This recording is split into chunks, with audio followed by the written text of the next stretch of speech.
I see what you did there, Canon. I see what you did there, Canon. In the camera world, just recently, a bunch of new cameras have been released, and today I want to kind of give you my thoughts, just kind of all in one, all-encompassing one video, daily vlog type thing. So, anyways, so the number one camera I'll talk about is this is the C50, but the R6V. What are my thoughts on this camera? I see what you did there, Canon. I see what you did there, Canon. Who was buying the C50? Okay, who was buying this camera? Well, your content creators are buying that camera. Your probably guys that are shooting with bigger Canon C400s, other C cameras, higher end ones, things of that nature. And your content creators and stuff like that. And I think that what you have here is Canon releasing the C50 and getting a bunch of people to buy it, knowing damn well that the R6 Mark V was coming out, and nobody would buy the C50 if the R6V was already out. Because I can tell you right now, for me personally, if the R6V was out first, I would have never even considered the C50. I would have just bought the R6V. Because I see it, and for what I use it for, is the same camera, but just a much smaller package. A vlogging camera, and some content creation, things of that nature. Whereas the R6, or the C50 is probably, you know, for some more higher end production, kind of a B camera, I guess, if you're going to do some higher end productions, if you're using like a C400 or something like that. But yeah, I see what you did there, Canon. They know damn well that they wouldn't have sold that camera very well. And it was a pain in the ass to get here, and they had to probably wait for the worldwide launch. That's probably why it took so long, because the camera was just here in the Philippines, just in the last probably 2 months. So it's been out in the States for like 6 months or something like that. But it's just here. But it's also a lot cheaper here. So I'm curious to see the pricing on this. And, you know, once I figure it out, you guys will hear it first. So anyways, here in the Philippines anyway. Yeah, there you go. Canon also released a 24 to 50 power zoom lens. And the only thing interesting to me about this lens is the power zoom itself. The 20 to 50 f4L power zoom lens. Not super interested in this camera, but you know, or this lens. It's got its ups and downs and things of that nature. Like I said, the power zoom is kind of cool because the C50 and the R6 Mark V have the little power zoom lever on there, so you can, you know, use the lever to power zoom. So I do like that part. I think that is kind of cool. The 20 to 50, it's an f4L, kind of nice, 67 millimeter filter thread, which, you know, hey, that's pretty cool. I do like that. I can get behind that.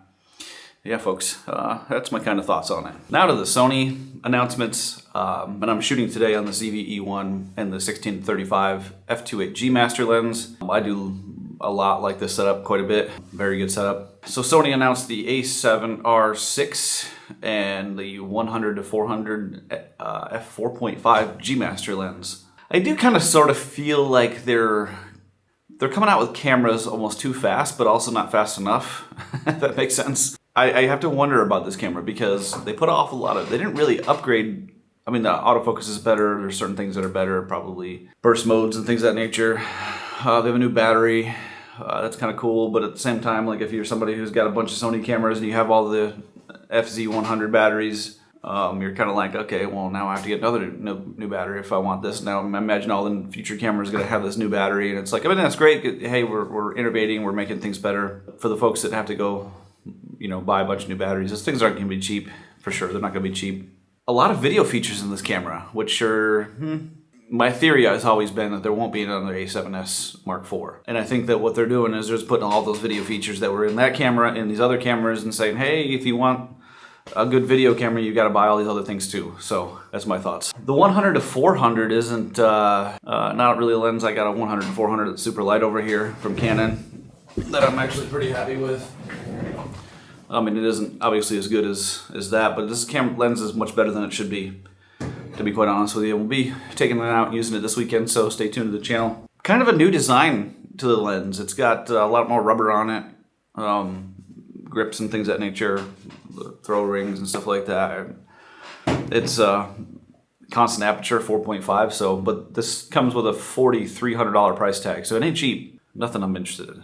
I'll be honest, I absolutely love this like small rig monopod for vlogging because it's just so compact and very light, carbon fiber, freaking awesome. But anyways, GoPro has the Mission 1 Pro, the Mission 1 and the Mission 1 Pro, super cool. I'm interested in the camera, a little bit.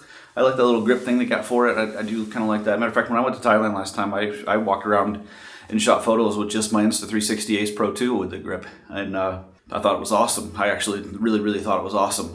I was very happy with that camera, and so the Mission 1 Pro 2 seems pretty cool. You know, hey, we'll see how things work out for that camera, but you know, it's not even announced here in the Philippines yet. It's not even listed on any website. You can't find the price on it yet. So you'll see kind of in this channel the struggle you go through living in the Philippines to find cameras, because they just, like, the C50 was almost 6 months before it even showed up here in the Philippines. You couldn't get it anywhere. It wasn't even announced on the website. It was very difficult to even find the price of it. However, the price is about $1,000 cheaper than it is in the US, so hey, we'll take what we can, right? All right, folks, now there is a must-have camera that I must have. Now, if you watched yesterday's video, go back and you can check yesterday's video. I love this camera, and I don't know why. It's just the compactness of it. The image quality is great. The features are limiting on this camera, but the new Panasonic Lumix L10, and I am a Panasonic user. Here's the S1. I have a S9 as well. Yeah, I think that's all I've got. And I love the little compact Panasonic Lumix L10. I think that's going to be the greatest camera. I can't wait to get my hands on that one. I've never really been a fan of the LX100. The reason mainly is because it had a kind of, the screen was kind of in place. It didn't have any kind of articulation whatsoever to it, so that was kind of a bummer to me. But the L10 has got it. Now, I used to use the LX10, I think is what it used to be called. I think I bought that in Korea, and I sold it when I was in England. But I'm super excited about the L10. It's not listed on the websites here yet. It's listed on the Thailand websites, but they don't have a price yet. So I've been kind of researching that, and just stay tuned to the channel, hit that subscribe button, because I'm going to show you all the prices once they finally come out and once they're finally announced and released and things of that nature. So the L10 is something that I'm extremely interested in, because I think that camera, you got 4K 240 on it, sorry, 4K 120. You got that really great f1.7 to 2.8 aperture, 24 to 75 lens on there, and this camera is it's just perfect, and to me, like a little nice do everything carry around camera, something you can take with you everywhere you go. Man, I can't wait to see that camera. The last two things I want to talk about today are the new DJI Pocket 4 Pro, Pocket 4, okay? So the Pocket 4 Pro and the Insta360 Luna it's really weird what is going on with these cameras right now, because you see all these tons and tons of teaser videos. I've just never seen a camera announced like this, where there's so many little tidbits of information that come out weekly in some sort of build up to the camera. I mean, the Insta360 Luna Ultra seems like it's the coolest one. The one thing I saw today is that the little module that kind of comes off with the screen, and you can kind of control the camera and stuff like that. It also comes with a microphone, a built-in microphone, so you can stand back and just sit and talk to it. So I think that is really cool.